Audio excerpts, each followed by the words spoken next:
Hello everyone, welcome back to Rafthelsavlogs. I have here one of my creation. This is a bracelet and a necklace. Look at this. This is like a scorpion design. Look at guys. This is made of beads, pearl beads, and the small type of beads. It is entwined by the use of the fishing twine. Look at this. So para siyang it's just like a centipede or scorpion design. This is a necklace. Look, with the lock. And here also here at the end with the ring. So this is handmade. So this is one of my project before. So I'm just reviewing this and I will show you that this is one of my creations from Beadworks tutorial. I am a trainer for Beadworks and I am teaching how to create different fashion accessories, and at the same time I am selling.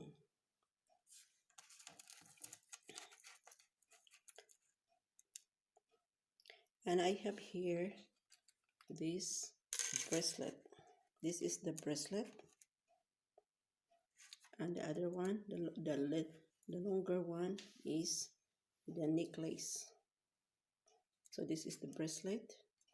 So when I am selling, I have here the box. This is the box. This is not new because I create this one more than 5 years ago.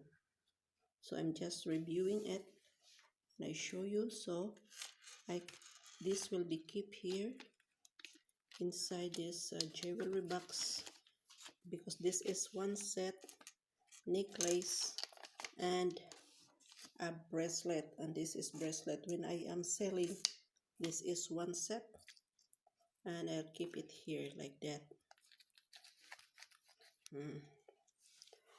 This is a little bit hard work because that is made of small beads.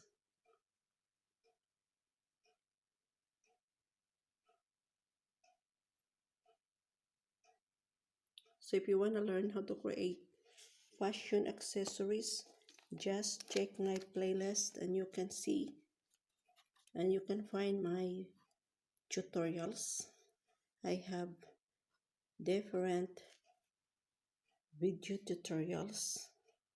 Some are live tutorials and you can check in my playlist. So this is just as a short review for my DIY project, guys. So this is the bracelet. It's like a scorpion design. It's para siyang centipede. Look at this. This is made of fishing twine.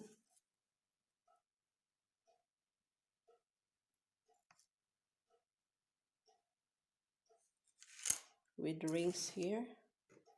And the lock it's here. And this is the necklace. This is the necklace here. Look, it's like a scorpion design. Para siyang centipede. It's like a centipede or a scorpion design. So that is it.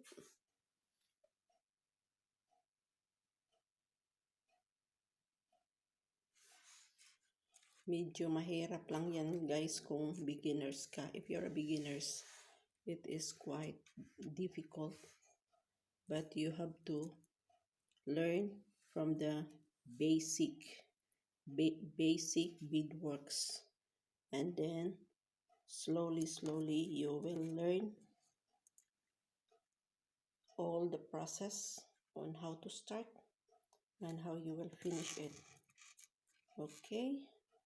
So just check my playlist and you can find my tutorials of different projects.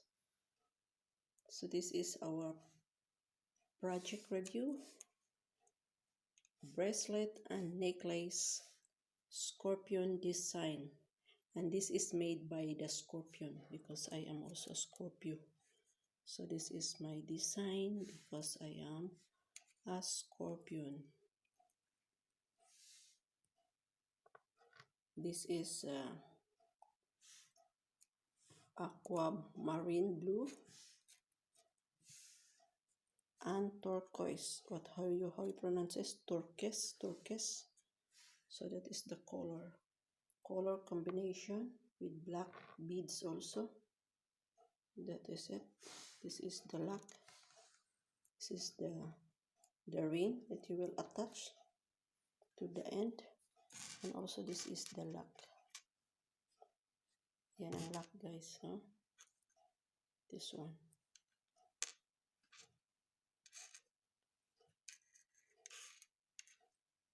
So yan, kasi pag binibenta ko yan, nakabox siya. If I am selling, it is placed in a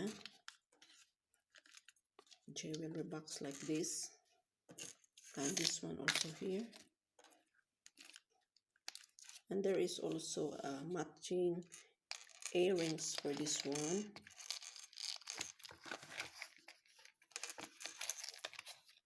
So yan. So this is it, guys. Nahulog na. So this is our project review. Beadworks tutorial and review. Project review from Beadworks product. Fashion accessory made by Rafthelsavlogs. This is a scorpion design because I am a scorpion. So this is it. Thank you for watching, and bye-bye. And give a thumbs up. Ciao. Ayan. So you have to learn from the basic so that you will get to know the whole process on how to create simple and from simple and to the most beautiful design that you can create. So until here, and bye-bye. Take care. See you in my next vlog.